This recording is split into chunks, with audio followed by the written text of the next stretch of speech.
નમસ્કાર દર્શક મિત્રો, સ્વાગત છે આપ સર્વેનું GTPL જૂનાગઢ ન્યૂઝમાં આજના વિશેષ દિવસે।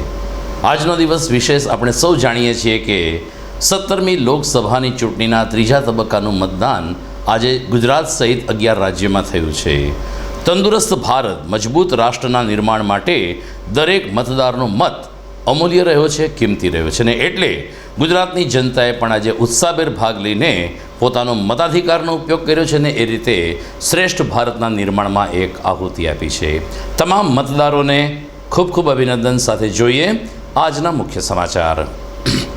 ધોમધકતા તડકામાં પણ ગુજરાતીઓએ લોકશાહીના મહાઉત્સવમાં લીધો ભાગ। સરેરાશ 60% આસપાસ મતદાન રહેવાની સંભાવના। PM મોદીએ અમદાવાદના રાણીપમાં કર્યું મતદાન।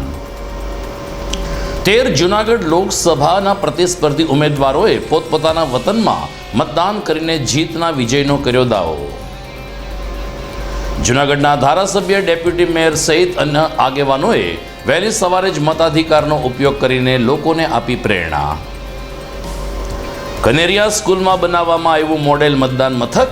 પ્લાસ્ટિક મુક્ત ગિરનાર અને પર્યાવરણ બચાવવાના સંદેશ સાથે મતદારોને આપવામાં આવ્યા ફૂલના રોપા। અને જૂનાગઢ શહેરી વિસ્તારના મતદાન મથકોમાં સવારના સમયે મતદારોની ભીડ। દિવ્યાંગ મતદારો માટે કરવામાં આવેલી વ્યવસ્થાનો મતદારોને થયો સુખદ અનુભવ। આ તમામ સમાચાર આપણે વિસ્તારથી જોઈએ તે પહેલાં લઈએ એક બ્રેક।